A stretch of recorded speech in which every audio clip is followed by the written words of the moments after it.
would like, if I may, to take you on a strange journey. Hello, everyone, and welcome to another edition of Real Estate Realities with the Rebel Broker. My name's Robert Whiteline. I am the Rebel Broker. Licensed real estate broker in the state of California and member of the National Association of Realtors. But please don't hold that against me.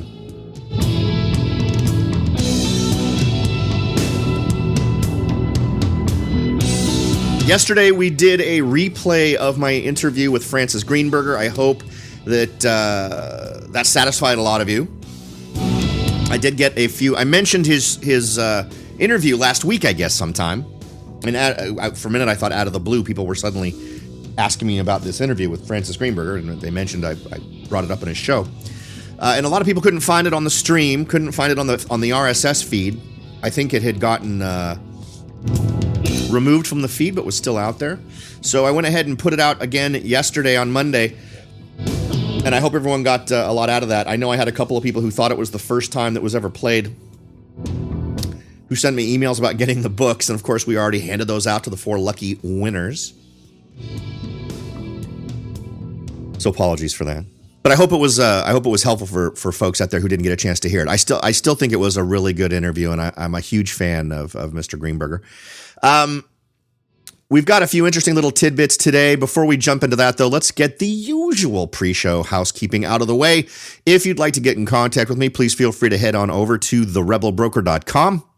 You can click the contact me item in the menu and send me a message. Give me any ideas, suggestions, observations, or questions that you might have and want to share with me. If you would like to help the show out, give us a little support. Click on the big red button at the top of the page titled Take the Survey to support the show. Once you click that, you'll be asked to provide an email address. You'll be asked twice, actually, to provide an email address. Just make sure you use the same email address both times.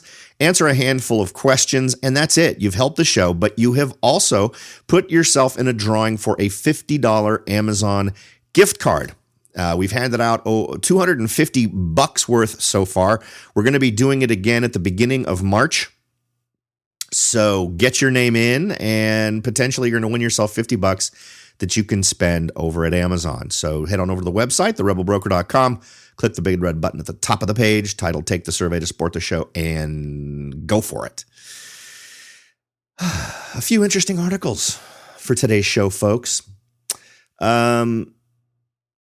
We talked about how we had a bit of a peak, a bit of a surge, a bulge in home sales. We're going to talk about that a little bit because one of the things I mentioned was we're going to want to keep an eye on that. Do we see that as a continuing trend where the volume of sales goes up? And remember, my idea was the reason was less because we suddenly see an actual organic growth in sales, but simply because inventory had gone up. So it wasn't that more buyers came out. It was simply that there were more homes to be bought, and buyers who were already underserved by the supply jumped on them in a lot of areas. So that's my theory. I think that explains it a lot better than some of the other things I've read. And the news that we're getting now kind of backs that up a little bit. Before we jump into that, though, I thought I'd share with you something that I think is interesting from the standpoint of understanding the mindset of your potential customer if you're going to be a real estate investor, whether you're going to rent, whether you are going to buy and flip. Getting a good feel for what folks are willing to go for, I think, is a good thing, particularly if you're someone who's not wanting to pay primo dollars for that investment property. And we've talked about what defines, well, there's tons of different things, right, that can potentially define what makes a area more desirable than another. But one thing that's interesting is understanding the dynamic of the commute. And data from Realtor Magazine is telling us that number has actually increased on average. That's actually, and they're quoting the Washington Post, so I'll include links to both of those articles. But understanding that dynamic on average, we'll talk about what the average is, but understanding that in your area is a really big deal. Here in my area, there is absolutely a line where people tend to suddenly say, I am not willing to commute if the house is south of this line, or if it's north of this line, or if it's west of or east of this line. Primarily because the area I serve really straddles that line.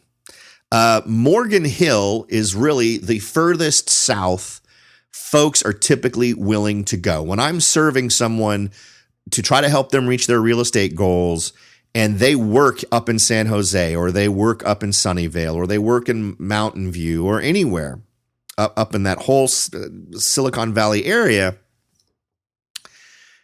typically they're going to say not further south than Morgan Hill. They can sometimes get supremely motivated by discovering they can get more house for less money if they go down to Gilroy. And that typically only adds another 5 to 10 minutes to the commute, depending on where it is. But, once you get to that point, you're pretty much talking to most of the big high-tech companies up in Silicon Valley. You're probably talking a 45 minutes, 1 hour commute if things are going smoothly, quite a bit longer if they're not. But I'm calibrated to that here, right? I understand that. I've looked into it. I figured out kind of where that is. You'll want to figure this out for your area, but the take home from this is the amount of commute time that folks are willing to tolerate has gotten more. It has increased. It continues to get longer and longer every year. Now, the average commute time grew to 26.4 minutes, according to the latest numbers from the U.S. Census Bureau. Now, multiplied out, the average American spends about 3 hours and 20 minutes longer getting to and from work than they did in 2014.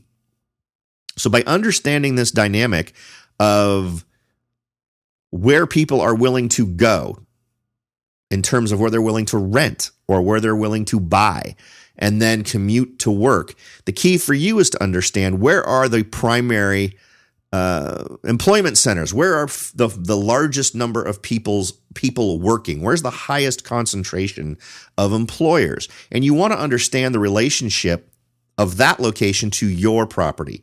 And it may even be more interesting than that. You may find yourself in an environment where there's actually several different places that tend to be employment centers. Now, why do I mention this? For a couple of reasons. If there are multiples, you can find that sweet spot that might actually be a decent commute to both of them, right? If you've got 2 or 3 employment centers, it would be much better to be located in some sort of strategic location where the commute to all of them is within this time limit, rather than being way to one side of them where only one of them is a reasonable commute and the other 2 are not, right? It's about maximizing your numbers. That's really what it comes down to. But not just that.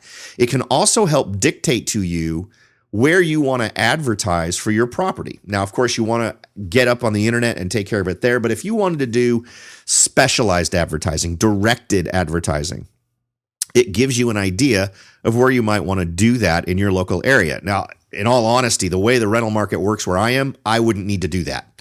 I could simply put an ad up on Zillow or Trulia or any home rental site out there that provides rental information, and I have no doubt that I would be able to rent my property in an amount of time I'm comfortable with for an amount of money I'm comfortable with. So that going through those extra steps isn't really necessary. But not all of us live in an area like that. You may find yourself in a situation where you need to get creative in how you find people. And one element of that is going to be understanding the dynamic of the commute and how big of a commute folks are tending to embrace in your area or what they're tending to gravitate towards. The number of workers with 45-minute commutes increased to 3.5%, and the number of hour-long commutes increased to 5.1%. Workers with extreme commutes, 90 minutes or more, grew by the fastest rate of all to 8%. The sprawl of suburban and exurban areas has led to the lengthening of commutes, according to a Brookings report. The number of jobs within a standard commute distance shrank by 7% between 2000 and 2012. One potential future bright spot for workers faced with longer commute times is the gradual growing acceptance of remote working. About 4.6% of workers, or 6.8 million, worked from home in 2015, according to the U.S. Census data. That's a 5% increase from just 2014. So little more data that you can roll into your tool bag when it comes time to really try to analyze what your options are with a property. This is, I think, good information to have, whether you're looking to flip it or to buy and rent it. That way you're getting a better understanding of the potential pool of folks. Are you appealing to the largest number of people in terms of being able to get them within a commute that they are willing to tolerate, that they have to drive every day? Okay. Next on our list here was pending home sales. This one is really interesting simply because it's a complete reversal from what we talked about last time. Pending home sales down 2.8%. Kind of a mind blower. According to the folks and this isn't argued, right? So this isn't a disputed number. Everybody's reporting this number. What's interesting is the different takes that folks are having on it. Now, pending home sales tumbled to the lowest in a year. And according to the folks at Zero Hedge, and of course, we always need to understand that the folks at Zero Hedge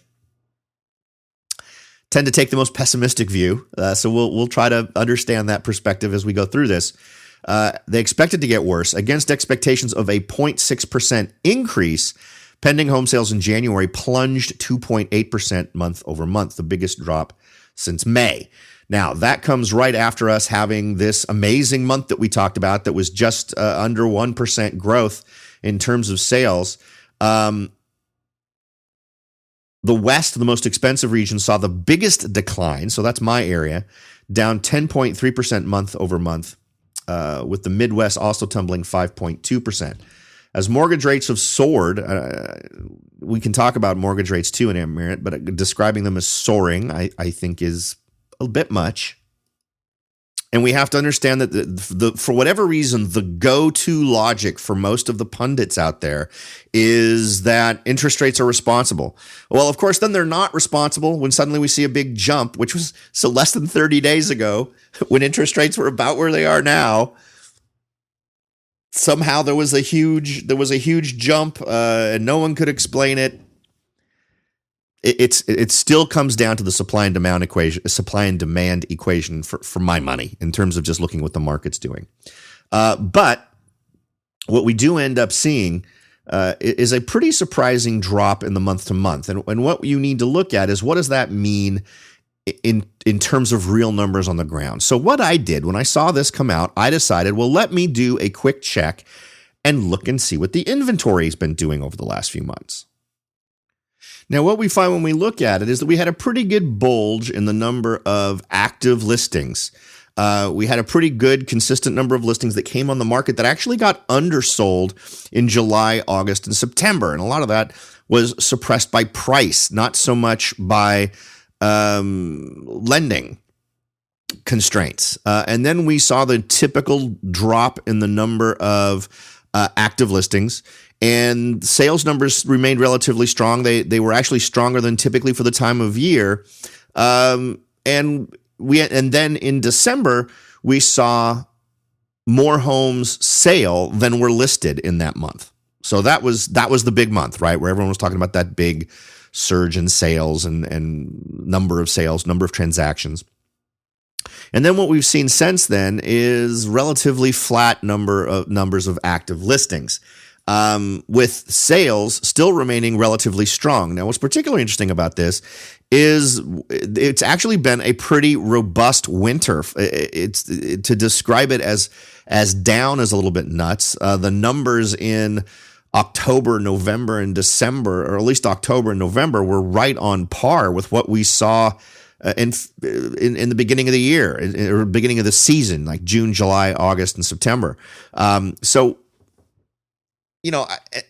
And we have to realize that when we go back more than a year, it just doesn't hold water. These theories they throw out about what was going on with interest rates is just ridiculous. Just because past experience doesn't bear it out. In fact, if you go and you look at the January sales numbers for 2017, 2016, 2015, right on par in terms of the volume, in terms of the number of homes sold. Now, what is interesting is if you look at the number of active listings in each one of those periods of time, we actually had the fewest number of homes listed in the month of January in Santa Clara County than we've had over the last, if you compare it to this year versus the last 2 years, completely off in terms of the number, which is kind of interesting. We'll have to see how that plays out. Typically, that's going to mean higher prices since we haven't seen a decrease in the number of people who are trying to buy. The number of homes being sold is remaining high. So we'll see how things go. But I'll go ahead and post this data to to the show notes for today's show, so you can check this out for yourself. And remember, all of these past Januaries, they're all times when interest rates were fantastic, right? So this argument that interest rates are statistically significant way affecting the market, it isn't it. I think that the problem is no one wants to really think more about the problems the market's facing and come up with more reasonable solution or more reasonable explanations. I'm not sure why. I'm sure there's some sort of interesting reason, but they're clearly not doing that. In fact, so you know what I'll do is I'll post these to the page, and I will also put them up on Pinterest so that you can check them out for yourself. So make sure to go over to therebelbroker.com, check out the show notes, or follow the link to my Pinterest page if you'd like to check out the other stuff I've pinned. All right, folks, we're going to take a quick break right now, but we'll be right back with a little bit more discussion about what's going on in the real estate market. So don't go away. We'll be right back. Are you ready to jump in and start your search for your first investment property? Maybe you've decided that it's time to own your own home, or maybe you're ready to sell your home and move on to something new. No matter what your goal is, the Rebel Broker can help. That's right, aside from hosting this show, I am also the owner, broker of Whitelaw & Sons Real Estate Services right here in Silicon Valley. With over 25 years experience serving Silicon Valley, Morgan Hill, San Martin, and Gilroy, I or one of my great agents can help you achieve your goals in real estate. So if you're ready to look into taking that next step towards achieving your real estate goals, point your browser at www.soldbyrobert.com. That's www.soldbyrobert.com and get in touch. Let me show you how I will earn your business and your respect. Again, that's www.soldbyrobert.com, or you can call me at 408-852-0525. California Bureau of Real Estate ID 00984-909. Hello, everyone, and welcome back. We've been sort of running over some interesting news items that have come out over the last few days. A lot of it dealing with interest rates, a lot of it dealing with speculation on it affecting one thing or another. And I thought, I guess at this point, probably the smart thing to do is to review interest rates. Interest rates right now are actually a bit lower than they were a couple of months ago. I think when we had that great month of sales, actually interest rates were higher than they are now. They are up compared to the last couple of days. Today's 30-year fixed rate mortgage stands at 4.15. Yesterday it was at 4.12. That's a 0.03 change. The 15-year fixed rate is at 3.35. That's up 0.02. The FHA 30-year fixed is currently at 3.75. No change in that rate. The jumbo 30-year fixed is at 4.27, up 0.02. And the 5-1-year adjustable rate mortgage is at 3.03, up 0.02. The 5-1 adjustable rate mortgage is the only one that's really kind of just at the middle point between its 52-week highs. The other ones are all hovering closer up to the higher end, with the exception of the FHA 30-year, which is it's in the second half, but it's not hovering right over there at the top. None of them are actually way up at the top right now, which we have seen in past weeks. So whenever someone wants to give you the explanation that X, Y, or Z is happening in the market because of interest rates, I really don't think that there's anything statistically significant happening relating to what the interest rates currently are versus what was happening in the market a month ago or 2 months ago or 6 months ago.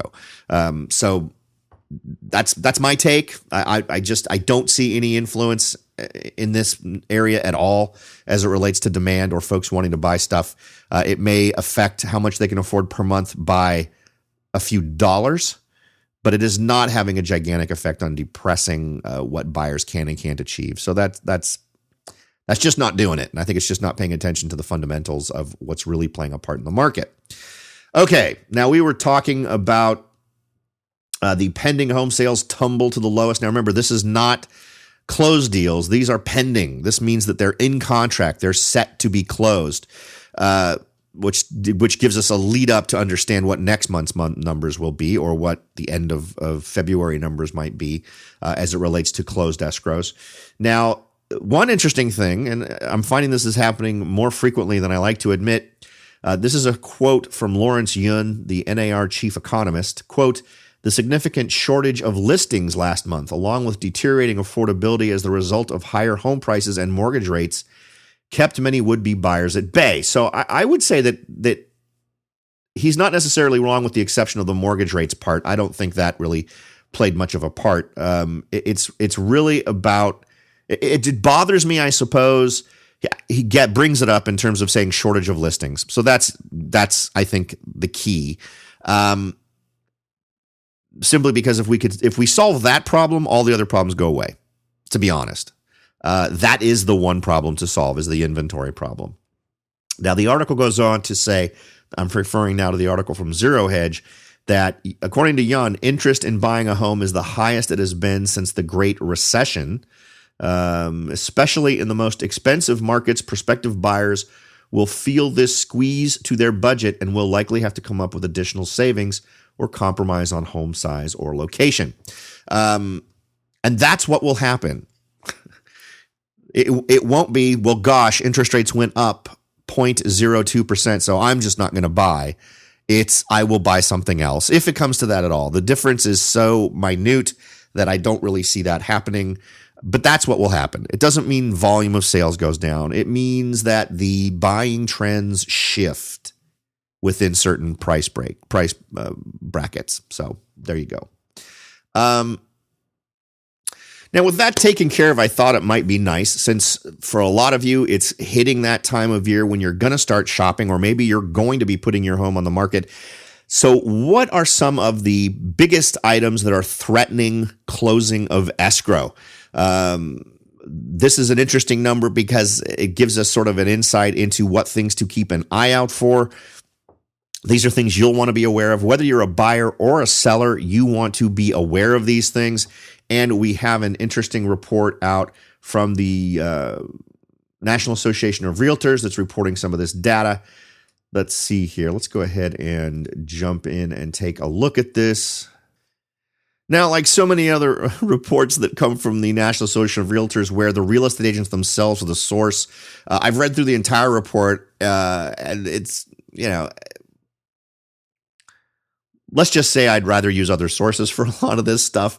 But issues affecting transactions are interesting because they not only get that from real estate agents, they also get that from mortgage originators. And typically this data is free of a lot of the perception things that you might get that would skew data one direction or another when you're asking real estate agents specific questions about the marketplace. Now, among the contracts that had a delayed settlement, meaning a close of escrow, a delayed settlement, which was 29%, 38% faced issues relating to obtaining financing. So financing continues to be one of the number one problems relating to getting your transaction closed. That's better than I've seen it in past years, but it really reemphasizes the importance for both buyers and sellers of having your financial situation absolutely spelled out when you put together your contract.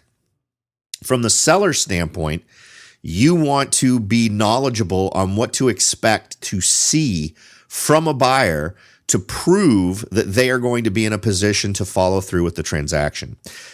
Of course, all of the standard stuff, pre-approval letter, proof of funds for the earnest money, and what kind of a loan are we talking about? Now, so frequently, and this happens a lot, in fact, the vast majority of the time. Now, on a California contract, on that very first page, you're able to spell out in fairly decent detail what kind of loan you're getting. When it talks about interest rate and all these other types of things, what type of loan it is. But you need to make sure as a seller that your agent is doing their due diligence on closing up the circle with whoever is providing this loan. If your real estate agent, when they're presenting these offers to you, cannot tell you the name of the lender for a buyer, that's a problem. They should call if it's gotten to the point where you have papers in front of you and you're trying to decide which offer to accept.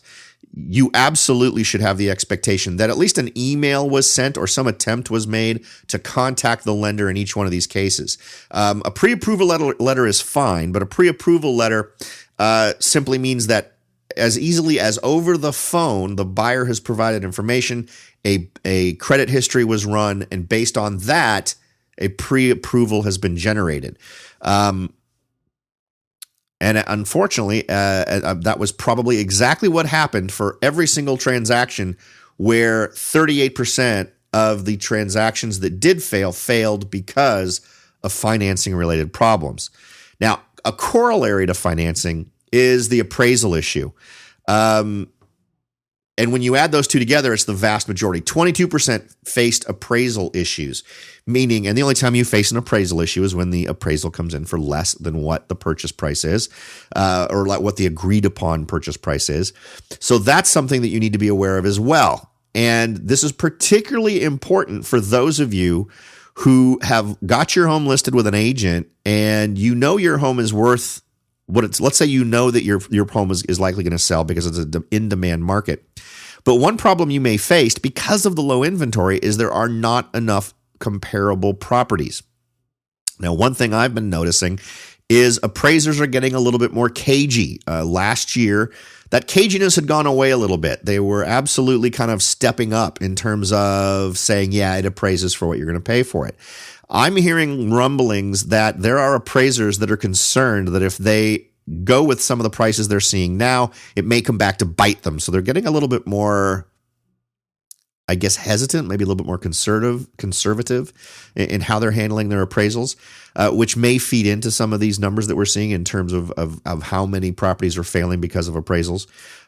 Regarding appraisal issues, according to this study, respondents, and this is respondents in this case are probably real estate agents, respondents reported facing appraisal delays due to a shortage of appraisers, valuations that are not in line with market conditions, and, quote, out-of-town appraisers who are not familiar with local conditions. And that is the standard line of real estate agents. So, but remember, the process that's used by an appraiser is simply finding properties that are comparable and going with those values. And unfortunately, if you have very, very few, they have to widen that circle of searching to the point where it may now include neighborhoods that are not as desirable as yours. So that's why your agent is supposed to be there when the appraiser is there. That's why the agent should be making sure to point out properties that are comparable that are further out. I like to make sure that I'm handing to my appraiser at least 9 properties that are comparable, even if I have to go outside of the normal range that the appraiser wants to go, simply by pointing out, here's a property that's sold that's closer than this one over here, but this neighborhood is far more in line with this neighborhood than this neighborhood over here. I have had pretty good success with that. I have not had an appraisal fail. I have not had a property fail for appraisal reasons in a very long time. I mean, even when things were super challenging, when nothing appraised, I simply told folks who were buying, this home will not appraise. The way appraisals are going, the way the market is right now, it just won't appraise for what we're selling it for. So you need to understand up front that you're going to have to come up with the difference in cash. There won't be a discussion about reducing the sales price based on a low appraisal. And approaching it that way actually tended to insulate my folks from experiencing these problems. So understand what's going on in your marketplace, understand the part that appraisals are playing in the market, and you'll be ready for it. Now, in the National Association of Realtors survey of mortgage originators, better data, 55% who took part in the survey reported some level of issues getting appraisals. So yeah, it sounds like there's a shortage of appraisers out there in many markets. Other specific issues that led to delays involved titling, sale contingencies, problems related to distressed sales, home hazard, flood insurance issues, and buyers losing a job. But here we go. Here's the rundown of the list that I thought was interesting. And of course, at some point, you don't need to care about these issues, right? Once it gets down to a certain percentage causing problems, and a lot of these are ones you simply can't do anything about. But if you are on top of these things, if these issues are in the top of your mind, you're potentially prepared for those and able to take steps to mitigate them. So number one, issues related to obtaining financing. We discussed that, 38%. Appraisal issues, 22%. Absolutely can be mitigated if you make sure that your agent is providing the appraisal person with information that they need. Home inspection environmental issues, 13%. In the last 5 years, my single biggest issue was with an inspection that kind of crosses the line between an appraisal and a home inspection, right? The VA inspection, which just caused all kinds of havoc in terms of silly little things that needed to be dealt with. My suggestion for you as a seller is go the extra step and create a very specific set of standards that are going to occur if the home inspections and all of those types of things reveal issues. It could be simply saying you're willing to pony up X amount of dollars towards any home inspection or environmental issues limited to X amount of dollars, right? The rest being the responsibility of the buyer. Titling and deed issues, 11%. Contingencies stated in the contract, 8%. Issues in buying and selling distressed properties, 6%.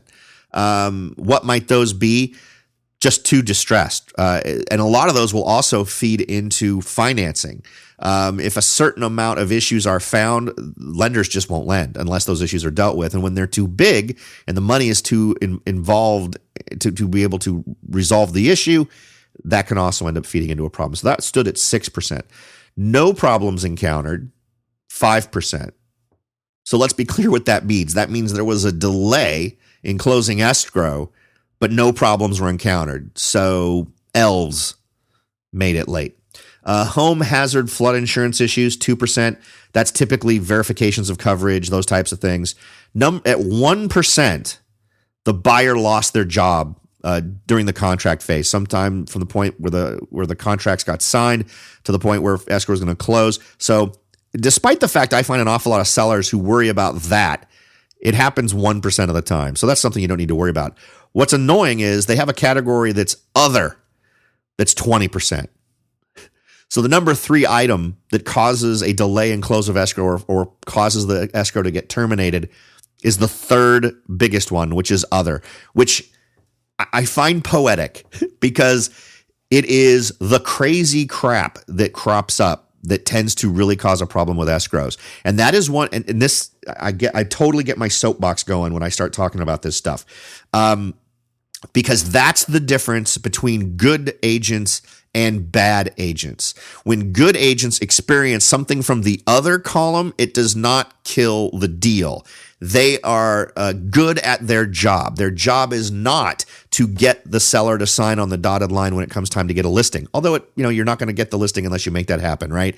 The problem is that so many agents consider their job to be over once the home is in escrow, and they simply hand it off to their team to handle it. And these are folks who often aren't licensed.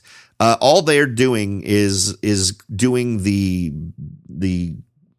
I guess the closest thing would be the automated line that builds a car. And they know that when Form A arrives, they do X, Y, and Z, and then that's it. When anything unexpected happens, things go nuts. And that is what comes in under other. And I think it points directly to one of my number one issues is everyone thinking that the whole I have a team working for me thing. Or here's another example. We can talk about this on another show. I actually saved this one off. I was approached by an organization to be a guest speaker relating to real estate. And I wanted to be honest with them. So I reached out and I discussed with them what I would be saying. And they opted out. They decided they'd rather not. Okay. What set me off with their invitation email was this list of folks who were going to be there who were people in real estate. And so Their big thing was, these people are sexy in real estate because they sold X millions of dollars worth, or they did 180 transactions, or I think one person did like 300 and something transactions in a year. Answer me this.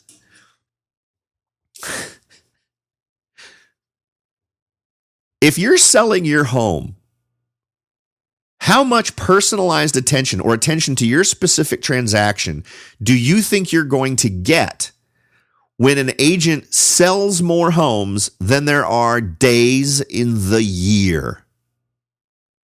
That is an agent with a team.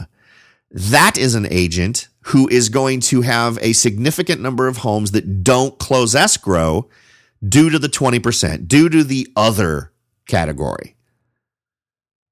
Because they simply aren't good at actually doing the job at real estate. They are awesome at getting people to list with them or sign the offer, but when it comes to actually doing the job of real estate, they suck. Anyway, sorry. And so the conversation that I had with these people was, I noticed these are the things that you pushed. You pushed the dollar amount of what they sold. You emphasized the number of homes that were sold, the volume, the total dollars amount, and the total volume. That was it. That was what made these people great agents. And I said, what I would do is I would say, let's also try to look a little bit more from the perspective of our buyers and sellers and what they really care about. And they immediately went into, oh, well, yeah, of course, buyers and sellers want the agents who make it happen. And I said, well, yeah, is that really right? Because the numbers I think buyers and sellers are going to want to hear the most are, of all the escrows you opened, how many of them closed? Of all of the homes you listed, how close to asking price did you get? And if you didn't get asking price or you went over asking price, by what percent? And if you look at other properties in that same market, did those homes on average sell for more or less than asking price? And if they did, how does your agent compare? How long was your agent's home on the market compared to the rest of the marketplace? If other homes were selling in 20 days and it took him 80 days, well, what about that? So I kind of went into this idea of the stats that actually matter, because here's the surprise ending. I don't, spoiler alert. The amount of money an agent sold in homes and the number of homes an agent sold over the last year means absolutely nothing relating to how good they are at being your real estate agent.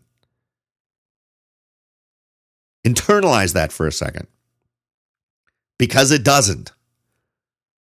It has absolutely no bearing on whether or not they're a good agent. I'll tell you, I have met some amazing agents who took their job ridiculously seriously, who in a dedicated fashion absolutely looked after the best interests of their clients, who didn't succeed in real estate because they ended up not being great at convincing enough people to list with them, or their personal marketing wasn't at the level of these other folks.